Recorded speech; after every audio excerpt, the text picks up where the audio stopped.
Microsoft has made a lot of controversial decisions with Windows 11. TPM and CPU requirements, mandatory internet connection and Microsoft account sync, automatically enabled device encryption. The default official way of setting up Windows 11 is no longer sensible for power users. I'll help you fix those issues, whether you're upgrading from Windows 10, setting up a preloaded machine for the first time, or installing from scratch on a custom PC, old or new.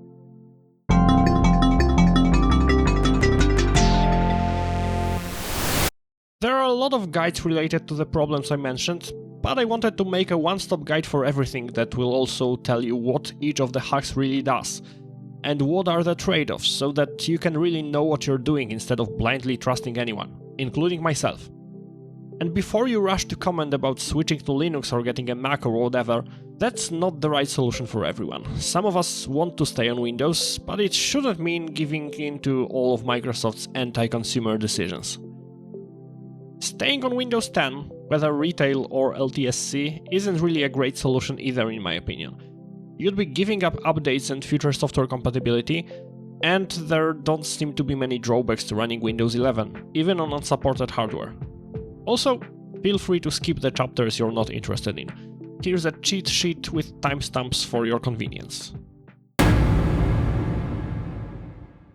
Like Windows 10 before it, Windows 11 installation images can easily be downloaded directly from Microsoft. And for 99% of people, there's really no reason to get them from anywhere else, especially now that Microsoft has made it easy to get them as ISO files regardless of your current platform, which is much more flexible than the media creation tool. Here's the official URL for those downloads. Scroll down for the ISO files.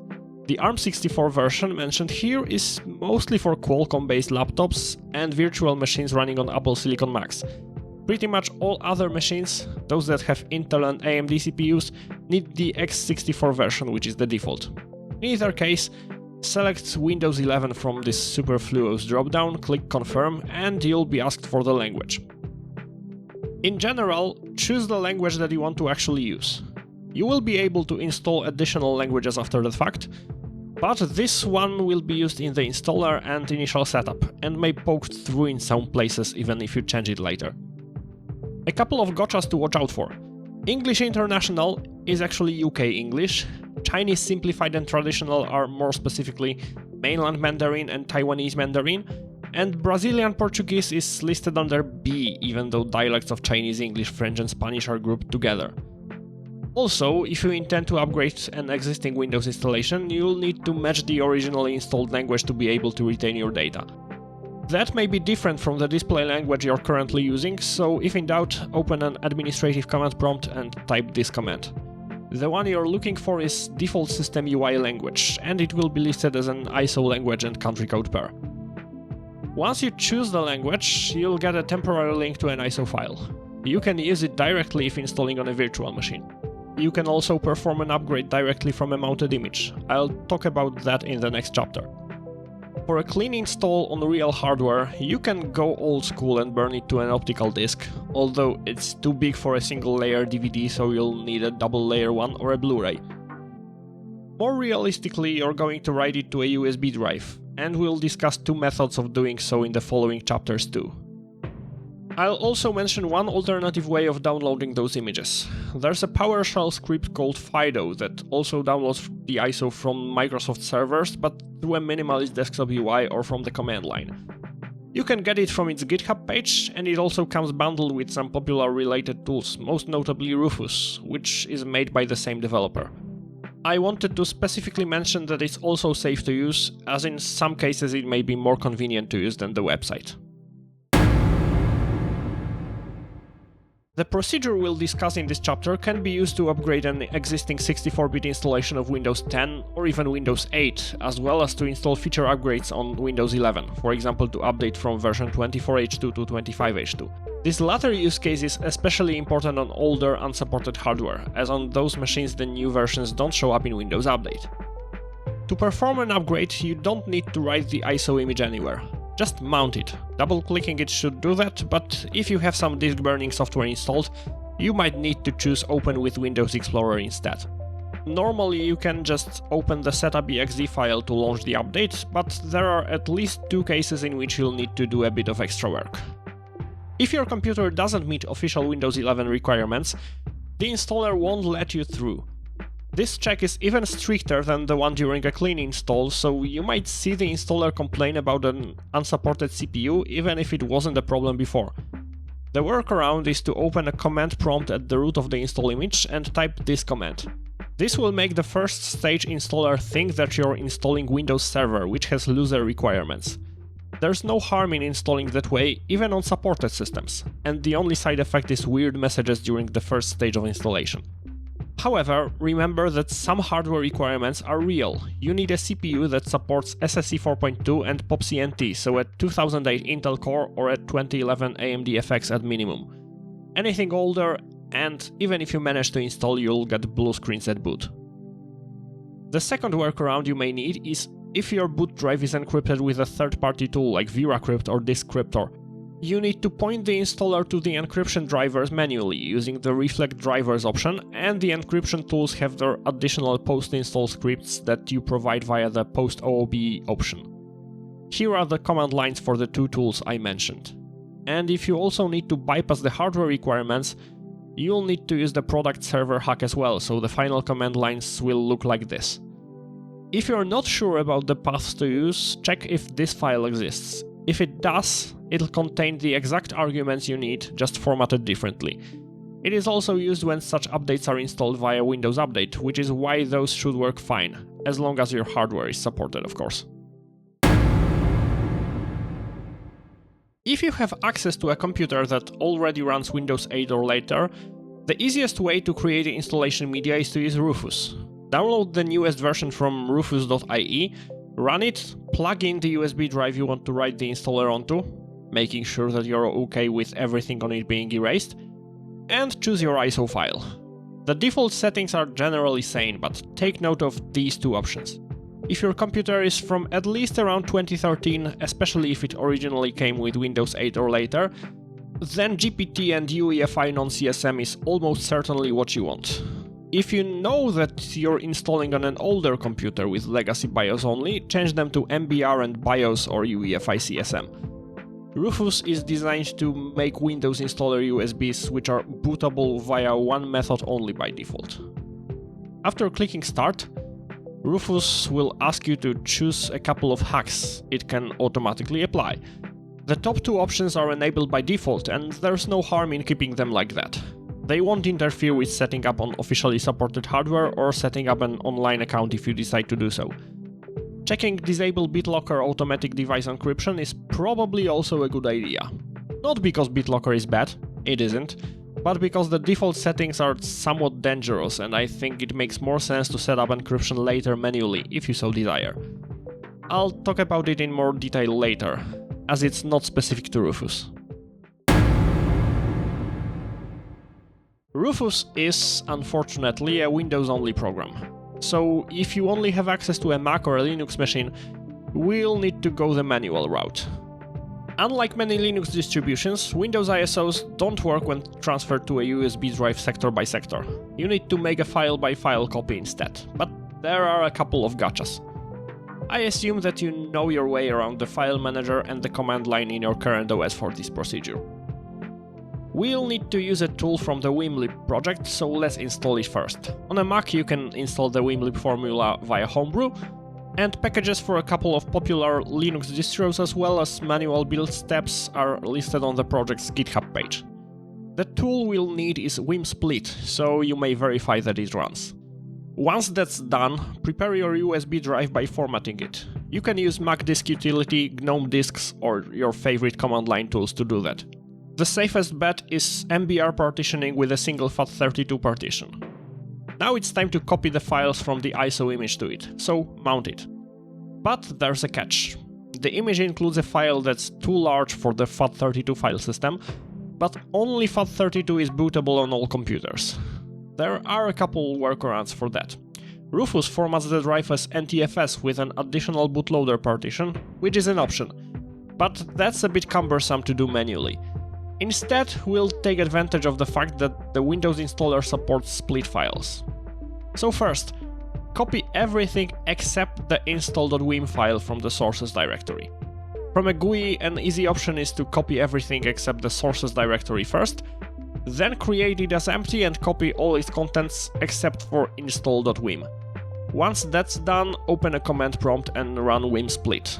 The first argument is the source file, the second is the first target file, which we'll name install.swm inside the sources directory. The third and final is the maximum size of each individual file in megabytes. 2000 is a safe bet. After this process finishes, you can unmount the drive and it will be ready to run on any UEFI machine. So again, pretty much any computer from around 2013 or newer. If you will be installing on an older legacy BIOS-only machine, you'll also need to fix up the boot sectors. First, run some kind of partitioning tool and make sure that the partition is marked active. It's not necessarily a default. Then you'll need a tool called mssys. You'll probably need to compile it from source, but it should work just fine on Linux, macOS or any BSD variant. The options you need are /FAT32NT6 for the partition, after unmounting it, and /MBR7 for the whole disk. Applying hacks in a similar way to how Rufus does it is possible, but cumbersome. Some guides might advise you to download or create an unattend.xml or auto-unattend.xml file that would leverage the Windows installer's unattended operation mode to automatically apply our rebellious settings. This is indeed how Rufus's Windows user experience settings work. However, while Rufus takes the minimalist approach and limits itself to a couple essential settings that you can easily audit in its source code, some other tools like the widely recommended generator from Christoph Schneegans gives you an intimidating number of settings, some of which can be dangerous and even has weird defaults like creating 2 local accounts.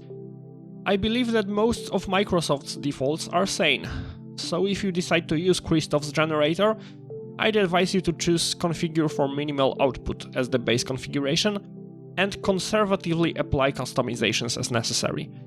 But to give you a real sense of knowing what you're doing, I won't discuss it in detail. Instead, I'll show you how to implement the necessary hacks during the installation as we go. Now we need to boot the installation media we just created. If you're already running Windows, you can try clicking the restart option while holding Shift to get to a boot menu. Otherwise, you need to get into the firmware's setup program or boot menu. If you don't know what key to press, try Delete, Escape, Enter, F1, F2, F11 or F12. On some laptops you'll need to hold the function key together with the numbered function keys. There might also be a dedicated button. Consult the user manual for your computer or motherboard if at a loss. Once you get into the BIOS setup, you might also look at the secure boot settings. In general, I recommend leaving it enabled unless you plan to dual boot with a niche OS like FreeBSD or have some other special need. But remember when I mentioned automatic BitLocker encryption? Windows 11 24H2 and later is programmed to automatically encrypt not just the boot drive, but all NTFS, ReFS, FAT and exFAT partitions on all internal hard drives, immediately after installation. If you're like me, you'll probably prefer manual control over disk encryption. That's why I recommend checking this option in Rufus. If you went the manual route, you may want to disable secure boot during installation. This automatic encryption only happens on machines that have the TPM and secure boot in place and active, so disabling it will tame BitLocker's zeal until we can properly control it. Once you boot the installer, you'll be asked for a language, even though there's only one to choose, your regional settings and the keyboard layout. After you do so, you need to learn the most important keyboard shortcut, Shift F10, or Shift Function F10 on some laptops. During most stages of the setup, it can be used to open the command prompt. If you created the installation media manually or didn't select to bypass hardware requirements in Rufus, you can edit now if needed.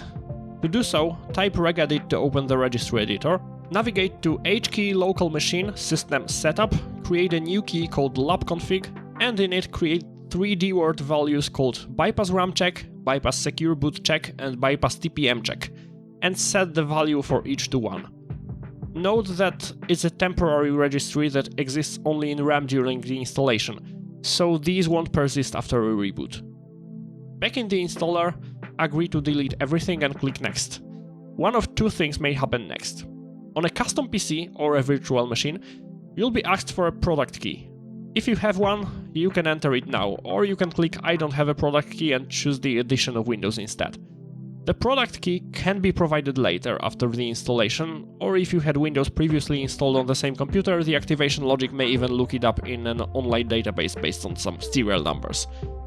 Just be sure to choose the actual Windows edition that you have a license for, because switching it after installation is only supported in some specific cases like upgrading from Home to Pro. And remember that Windows is not a free product.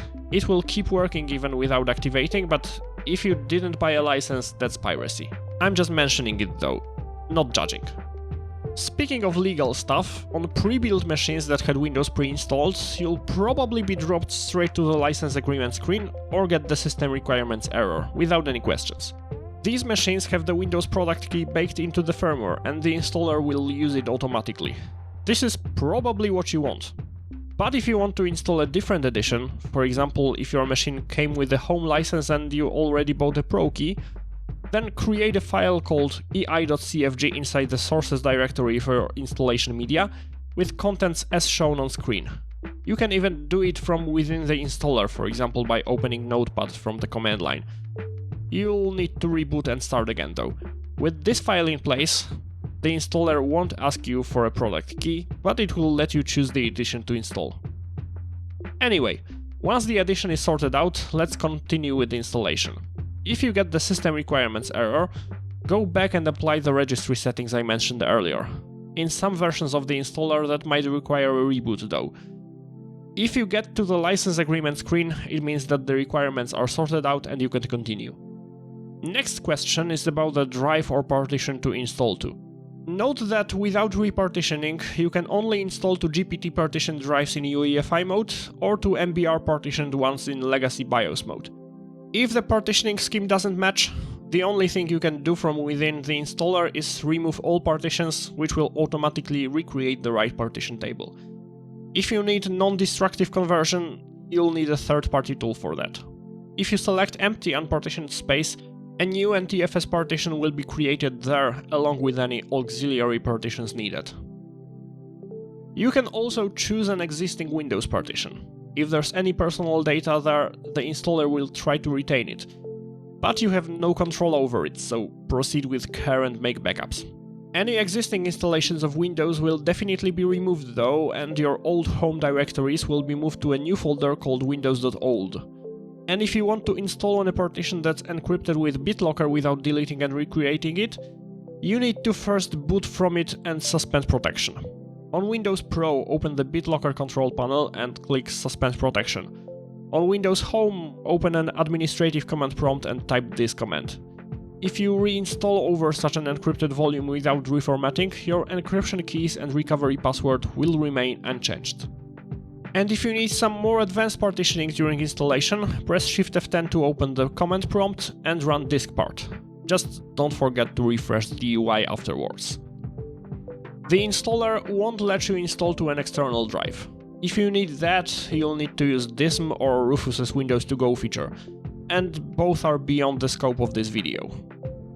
Once you choose the target drive, the installation will proceed. After the first reboot, you can remove the installation media.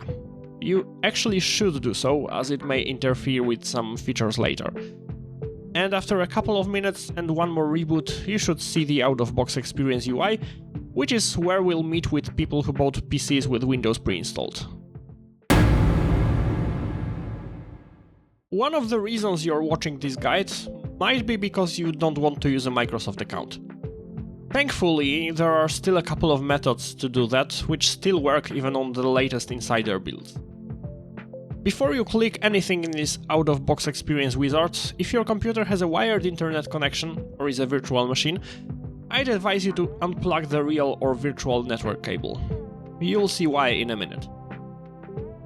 Microsoft says that the reason they removed some of the previously working bypass methods is that they skip critical setup screens, potentially causing users to exit OOB with a device that is not fully configured for use. And you know what? That may partly be true. The first couple of questions ask you to choose your display language, as some machines come with multiple pre-installed, country, and keyboard layouts. And if you skip those, you might end up unable to type properly, for example. Which, to be honest, is especially important if you want to apply some hacks. We'll be pressing Shift F10, or Shift Function F10 on some laptops, in this section quite a bit too. And you want a properly configured keyboard for that.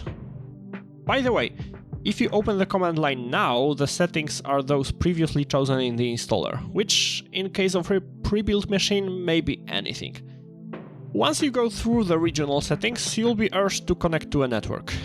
And that's why I urged you to disconnect a wired connection, if any.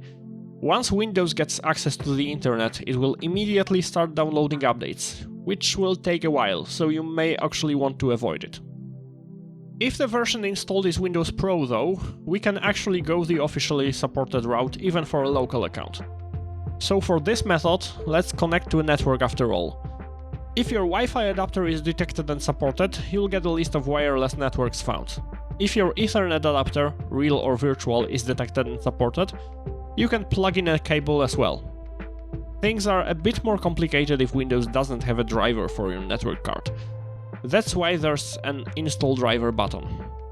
Aside from using it, you can also plug in a supported USB, Ethernet or Wi-Fi adapter as a workaround. If you want to install the drivers though, click Install Driver and point towards a directory with the network driver on some external media. Here's an example of the process in VMware Fusion for Apple Silicon. However, in some cases you may only have the drivers in the form of an installer that's not compatible with this setup process. In that case, you can open the command line, type Explorer, and just run the setup for the drivers you need. Note that in some cases the installer may get hidden, so Alt-Tab is your friend. Once you reach the account setup screen though, on the way to which there might be reboots, accepting the license agreement and/or setting the computer name, just choose Setup for Work or School, then Sign-in Options, and Domain Join instead. This is confusing. It doesn't actually join a domain, but indeed gets you into the local account creation flow. We'll meet with users who need workarounds on this screen in a couple of minutes. And Windows Home users will definitely need workarounds, because there's no Work or School option there. But if we go back to the network connection screen, if you check the remove requirement for an online Microsoft account in Rufus when creating installation media, there will be an I don't have internet option at the bottom, regardless of Windows Edition. And if you click it, you'll go straight to the local account creation flow. If you are already in the online account wizard, you can also unplug the network cable or turn off your wireless router, and then click Sign In. If that workaround is active, it will move you to the local account flow as well. What if you didn't have the chance to use Rufus though? Open the command line, type regedit to open the registry editor, navigate to HKey local machine software Microsoft Windows current version OOBE. Create a dword value called bypass NRO and set it to 1. Then in the command line type shutdown/L to restart the setup wizard. This time the I don't have internet option should be there. In fact, this is exactly the setting that Rufus sets at installation time, and exactly the same method as the oldest method known. It's just previously there was a script that let you do it with one command, and that's now removed. Here are 3 additional alternative methods that I leave for you just in case. If you open the registry editor and navigate to the same key, but this time name the new value Hide Online Account Screens, the wizard will drop you directly into the local account flow, but will still require an active internet connection to complete. So choose either, depending on whether you want the Windows updates to be installed during initial setup or not. The second alternative way is weird. On the very first screen that asks you about your region, click on the paper plane and press Ctrl-Alt-Shift-J. A full-screen JavaScript console will open. Type this command inside, press Escape, and you can now use this weirdly placed UI to create a local account. I don't recommend this method because it doesn't let you set up the regional settings properly, and it arguably leverages an unintentional vulnerability that's most likely to be patched by Microsoft.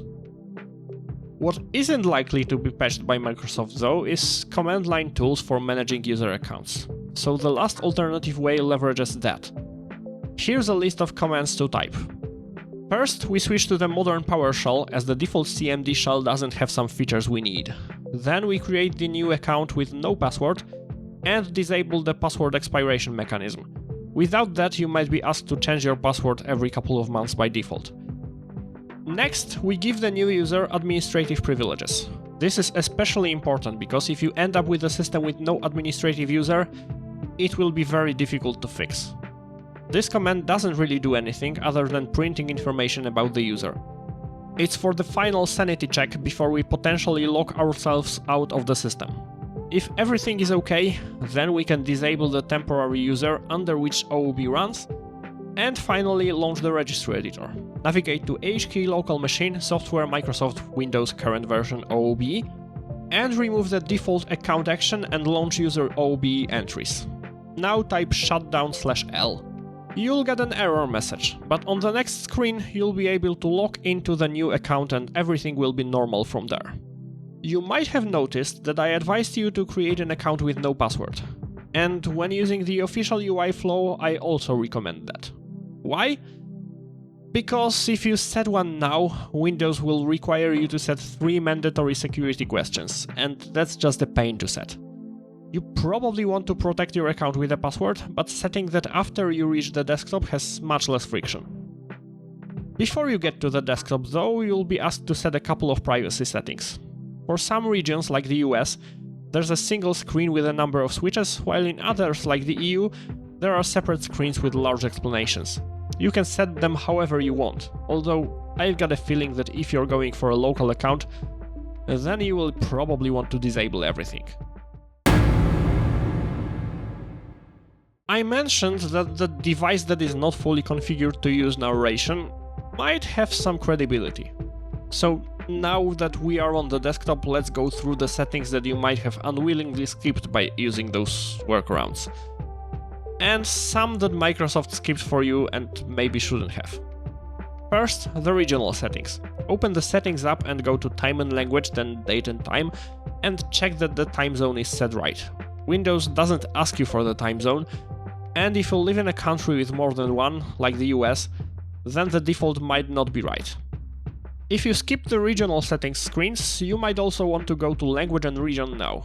Make sure that the country or region setting is right, then click on the 3 dots next to your language in the preferred languages list, choose language options, and make sure that the list of keyboard layouts at the bottom is appropriate for you.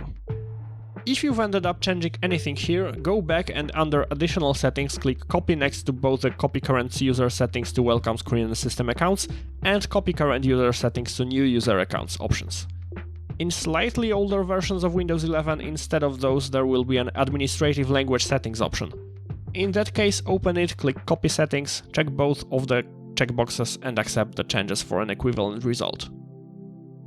Now that the keyboard layout is definitely right, you can set your password.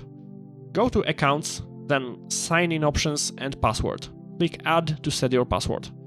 Note that there are no security questions to set this time, just a single password hint, which you can make as descriptive as you want or as pointless as a single dot. If you went through the initial setup offline, then you also probably wasn't asked to set the computer name. Go to System, About and rename this PC. This name is used on the network for file sharing, but also for Bluetooth and for management through Microsoft account if you decide to sync with it in the end. So it's a good idea to put in something descriptive. While in the System section, you may also go to Activation to make sure that your OS is activated and enter the proper product key if needed. If you're on the high seas, I won't guide you other than one hint. Look for a mass grave. If you know, you know. Before closing the settings, you might also go to the privacy and security section and review all the settings. Most are pretty self-explanatory, but device encryption requires its own discussion. If you have a new pre-built PC, it will probably be enabled by default, and if you use Rufus and check the Disable BitLocker automatic device encryption option, it should be disabled if present. There will be a separate chapter dedicated to making sense of this.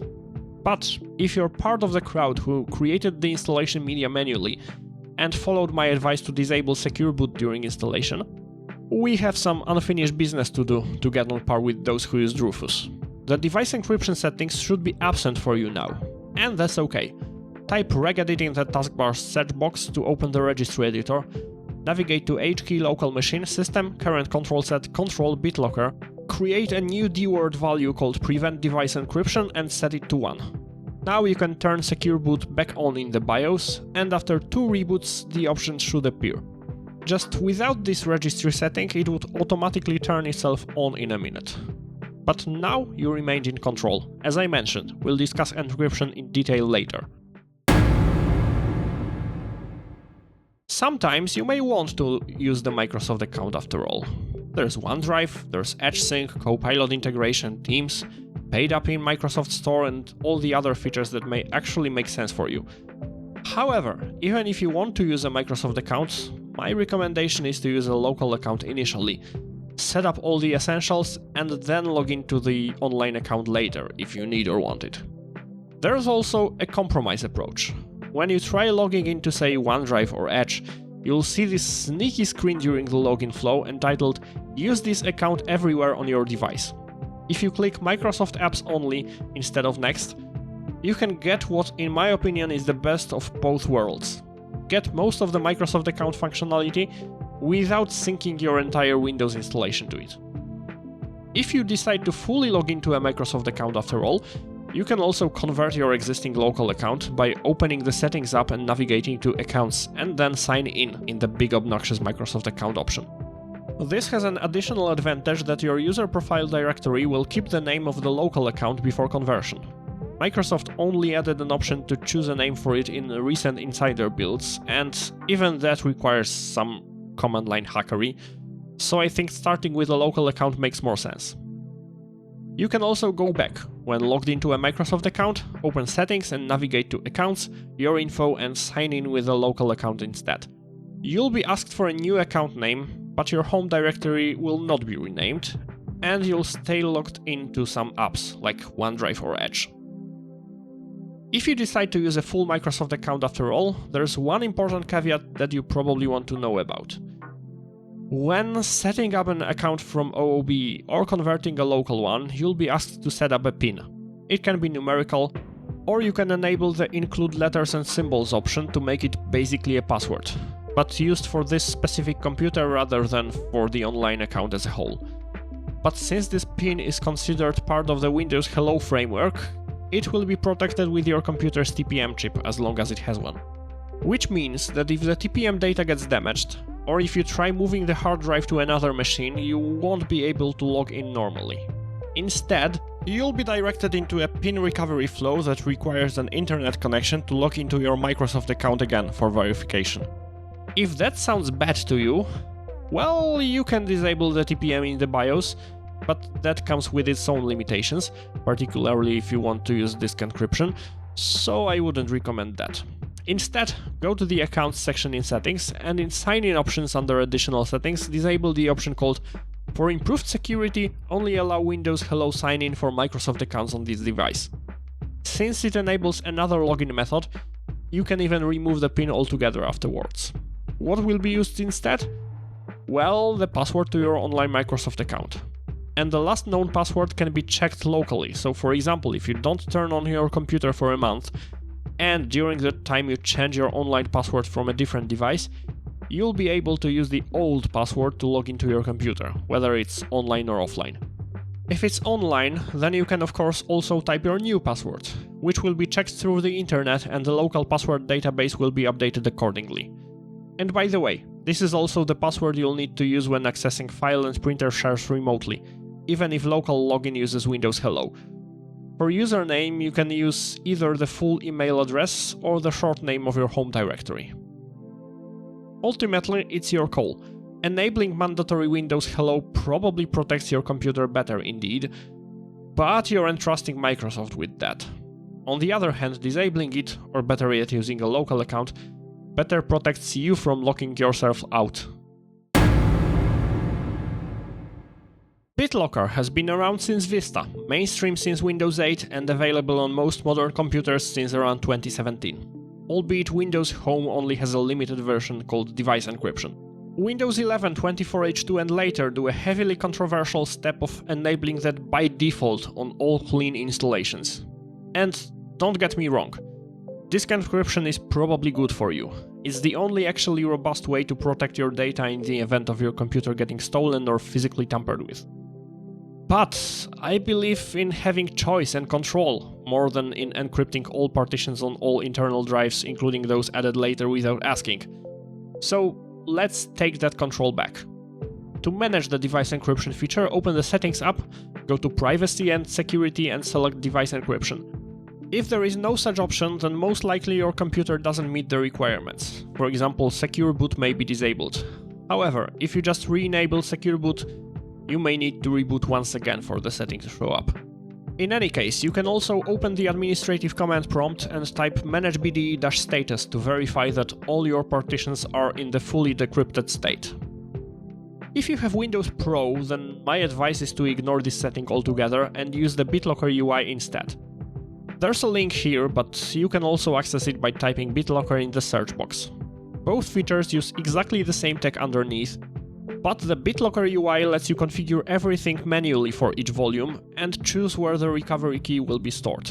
The Save to your Microsoft account option has an identical effect to what device encryption does, but you can also save it to external media or print it. By the way, if you want to bypass Microsoft safeguards here, choose Print the recovery key and then use the built-in virtual print to PDF driver, which will allow you to save the result on the same internal drive. But if you do that, please immediately copy this PDF to some cloud storage or take a photo of the screen with your phone. You almost certainly will need this key sooner or later, likely at the most stressful hour. So make sure you have it. Those safeguards are there for a reason. Windows Pro also offers additional modes of BitLocker operation. Type gpedit.msc in the search bar to open the Group Policy Editor. Navigate to Computer Configuration, Administrative Templates, Windows Components, BitLocker Drive Encryption, and Operating System Drives. Open the Require Additional Authentication at Startup setting and set it to Enabled.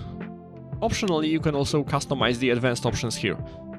Now, when you set up BitLocker for the boot drive, additional protection modes will be available to choose. This will also allow you to use BitLocker even on systems without a TPM, although the most common transparent operation mode will not be available. Windows Home, unfortunately, doesn't get this UI, and the tech is locked to only the most basic setting, transparent encryption protected by the TPM. Using the command line enables you to use this encryption without a Microsoft account or without Secure Boot, but nothing else. No pins, passwords or USB keys for you, and certainly no encryption without a TPM. If that doesn't fit your needs, then look for a third-party solution like VeraCrypt. So, how to sanely manage disk encryption in Windows Home? First, check the current status of device encryption. It may be disabled, which should mean that all drives are fully decrypted. It may be fully enabled, in which case all your drives are encrypted and the recovery keys are backed up to your Microsoft account. If you're using a local account instead, then you might also see this. The switch is enabled but urges you to sign in with Microsoft account to finish encrypting. In practice, this state means that your drives are encrypted but protection is off and no key protectors are found. Or in plain English, the encryption key is stored alongside the encrypted data for everyone to see. The main point of doing that is that proper encryption can be set up instantly, which can be done by logging into a Microsoft account or via the command line. But before I'll tell you how, let's talk about how to manage which partitions to encrypt. If some partitions are already encrypted, with or without protection, you can decrypt them by typing manage BDE-off drive letter in an administrative command prompt. As you may guess, the command to do the opposite is manage BDE-on, but you can't just run that in Windows Home. You'll need to reboot into recovery command prompt by clicking restart in the shutdown menu while holding shift, and in the recovery menu troubleshoot, advanced options and command prompt. Note that the drive letters might be assigned differently here, so use manage BDE-status or disk parts to make sure what you're doing. Back on the desktop, once everything you want encrypted is encrypted, and everything you don't want isn't, which might also just be the stock enabled state, type these commands to enable protection.